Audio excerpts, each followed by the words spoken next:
नमस्ते विद्यार्थी मित्रांनो. आपण मागच्या तासांमध्ये इतिहास स्पेशल पेपर 3 क्रमांकमधील पहिलं आणि दुसरे 2 प्रकरणं अभ्यासलेली होती. आता आपल्याला या अभ्यासक्रमातील तिसरं प्रकरण इतिहास संशोधनाची साधने हे अभ्यासायचं आहे. विद्यार्थी मित्रांनो, इतिहास या सामाजिक शास्त्रातील संशोधन करण्यासाठी आणि आपल्या इतिहास या विषयाला शास्त्राचा दर्जा प्राप्त करून देण्यासाठी, सत्याप्रत घेऊन जाण्यासाठी विविध मार्गांचा आपल्याला मागोवा घ्यावा लागतो. सत्याचा मागोवा घेणं तसं हे सोपं काम नाही. त्याच्यासाठी ऐतिहासिक ज्या घटना घडून गेलेल्या आहेत त्या घडून गेलेल्या घटनांना बराच कालावधी गेलेला असतो आणि त्या घडून गेलेल्या ऐतिहासिक घटनेमधील इतिहासकार वर्तमान काळामध्ये अवलोकन करून सत्य शोधण्याचा प्रयत्न करत असतो. जेव्हा हे सत्य शोधण्याचा तो प्रयत्न करतो तेव्हा साधनं महत्वाचं मार्गदर्शक, पथदर्शक म्हणून कार्य करत असतात. एका अर्थाने साधनांशिवाय इतिहास लेखन होऊ शकत नाही. म्हणून तर लेजिलॉस आणि सेनबॉस यांनी introduction to the study of history या ग्रंथामध्ये नो डॉक्युमेंट नो हिस्ट्री असं म्हटलेलं आहे. आता नो डॉक्युमेंट नो हिस्ट्री म्हणजे इतिहास नाही तर साधन नाही. पण नंतरच्या कालखंडामध्ये आपल्याला असं लक्षात येतं की बरेच साधनं नव्याने उपलब्ध झालेले आहेत. म्हणजे आता मौखिक इतिहास नावाचा एक इतिहासातील प्रकार आलेला आहे. मौखिक साधनामध्ये कुठल्या प्रकारचं साधन आहे तर समोरचा व्यक्ती जी माहिती तोंडी स्वरूपामध्ये देतो त्यालाच आपण साधन मानतो आणि ऐतिहासिक सत्याप्रत जाण्याचा आपण प्रयत्न करतो. कारण प्रत्यक्ष संशोधनात्मक काम करत असताना आपल्याला डॉक्युमेंट किंवा साधन गरजेचं असतं आणि एका अर्थाने इतिहासकार जेव्हा संशोधन करत असतो तेव्हा ऐतिहासिक घटना ज्या घडून गेलेल्या आहेत, ज्या फॅक्ट्स आहेत, त्या फॅक्ट्सना बोलतं करण्याचं काम वर्तमान काळातील प्रतिनिधी या नात्याने इतिहासकार करत असतो. त्या काळातील घटनांचं, प्रसंगांचं कशा पद्धतीने विवेचन करावं याचं मार्गदर्शन साधनं करत असतात. म्हणून इतिहास लेखनामध्ये साधनं जी आहेत या साधनांना अनन्य साधन असं महत्व आहे. ऐतिहासिक साधनांच्या काही व्याख्या आहेत त्या आपण बघूया. ज्या वस्तूंच्या आधारे किंवा ज्या साधनांच्या आधारे इतिहासकार तत्कालीन घटनांची मांडणी करतो किंवा ज्या घटनांच्या आधारे तत्कालीन कालखंडाची मांडणी केली जाते त्या वस्तूंना किंवा त्या साधनांना ऐतिहासिक साधने असे म्हणतात, असं प्रोफेसर बॅरलॉश म्हणतात. मायकेल स्टॅनफोर्ड नावाचे इतिहासकार भूतकाळीन घटना आपल्या तुटपुंज ज्ञानाच्या व पुराव्याच्या आधारे लिहिण्याचा प्रयत्न करतो, त्याला इतिहासाची साधने असे म्हणतात. थोडक्यात ऐतिहासिक घटित किंवा भूतकाळातील घटना पुरावा निर्माण करतात आणि हे पुरावे किंवा साधने ऐतिहासिक ज्ञानाचा आधार ठरतात. त्याच्या आधारावरती गतकालीन कालखंडातील इतिहास समजून घेण्याचा आपण प्रयत्न करतो. म्हणजे भूतकाळातील घटना घडत असताना निर्माण झालेला जो पुरावा आहे मग तो कोणत्याही स्वरूपातला का असेल, मग तो लिखित असेल, अलिखित असेल, वस्तूच्या रूपाने असेल, त्या सर्वांना साधने म्हणून इतिहासामध्ये महत्वपूर्ण स्थान आहे. उदाहरणार्थ इंडस व्हॅली सिव्हिलायझेशनचं संशोधन करत असताना आपल्याला साधनं कोणती उपयोगाला येतात तर पुरातात्विक साधनं उपयोगाला येतात. म्हणजे पुरातात्विक साधनांच्या आधारावरती तत्कालीन कालखंडातील सामाजिक जीवन, सांस्कृतिक जीवन, आर्थिक जीवन तपासण्याचा, शोधण्याचा आपण प्रयत्न केला. राजकीय जीवन सुद्धा आपण त्या कालखंडातील साधनांच्या आधारावरती, पुरातत्वीय साधनांच्या आधारावरती आपण शोधण्याचा प्रयत्न केला. ऐतिहासिक साधनांचं वर्गीकरण करावं लागतं. हे वर्गीकरण मुख्यतः प्राथमिक आणि दुय्यम असं 2 प्रकारे असतं.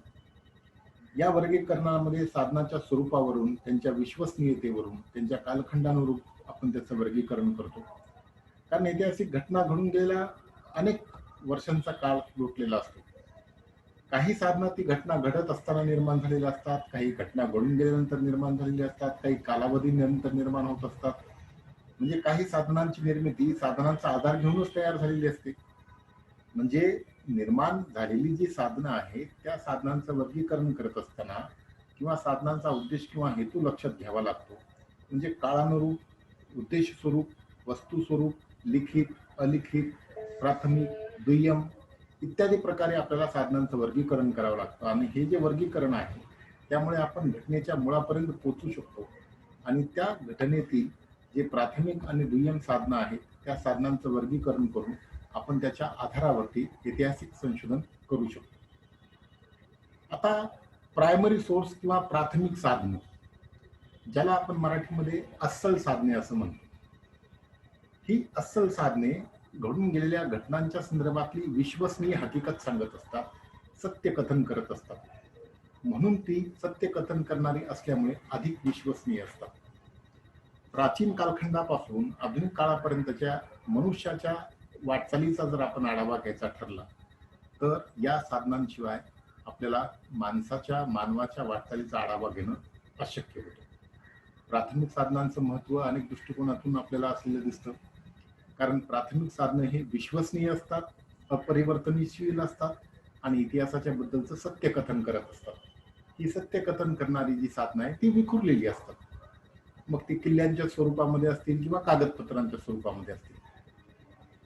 काही साधनं ही चिरकाल टिकतात. उदाहरणार्थ ऐतिहासिक वास्तू असतील किंवा नाणी असतील किंवा तत्कालीन कालखंडातील दैनंदिन वापरातल्या वस्तू असतील. प्राथमिक साधनं ही ऐतिहासिक घटना घटित होत असताना निर्माण झालेली असतात. उदाहरणार्थ प्रशासकीय कागदपत्र, मोठमोठ्या वास्तू, मोठमोठे इमारती किंवा स्तूप सारखी साधन. या साधनांमुळे सत्यान्वेषामध्ये कुठल्याही प्रकारची कसर राहत नाही किंवा सत्य जे आहे ते सत्य लपून राहत नाही. सत्याच्या आणि तथ्याच्या जवळ जाणारी ही साधने असतात. त्यामुळे प्राथमिक साधनाचं एखादं चिठोरं किंवा वस्तू किंवा लेख, ही जी साधनं आहेत ही साधनं आपल्याला दुय्यम साधनांच्या तुलनेमध्ये अधिक विश्वसनीय असलेली आपल्याला दिसतात. म्हणजे शिलालेख किंवा ताम्रपट ही जी साधनं आहेत ही अधिक विश्वसनीय असलेली आपल्याला दिसतात. इतिहासातील घटनांचं खरं चित्र प्राथमिक साधनांमुळे आपल्याला स्पष्ट करता येतं, उभं करता येतं. प्राथमिक साधनांचा हेतू किंवा उद्देश हा तत्कालीन घटना शुद्ध स्वरूपामध्ये मांडणे असा असतो. या सगळ्या गोष्टींमध्ये आपल्याला प्राथमिक साधनांचं महत्त्व जे आहे आणि ते अंतर्निहित झालेलं दिसतं आणि याच्या आधारावरती आपल्याला इतिहासाचं जे संशोधन आहे ते संशोधन प्रत्यक्ष रूपाने आपल्याला करता येतं. दुसऱ्या बाजूला लिखित साधनं असतात.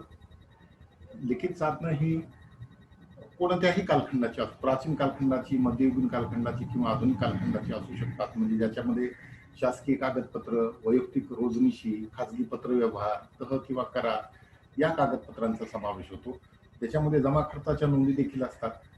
आणि या सगळ्या साधनांच्या आधारावरती मग छायाचित्र, ऑडिओ, व्हिडिओ टेप्स, शासकीय आदेश इत्यादी देखील या प्राथमिक साधनांमध्ये अंतर्भूत त्याचा होतो. अलिखित साधनांमध्ये शिलालेख असतात, ताम्रपट असतात, नाणी, मूर्ती, उत्खनन साधनं, किल्ले, लेण्या, नकाशे, स्मृतिशिला इत्यादींचा अंतर्भाव होतो.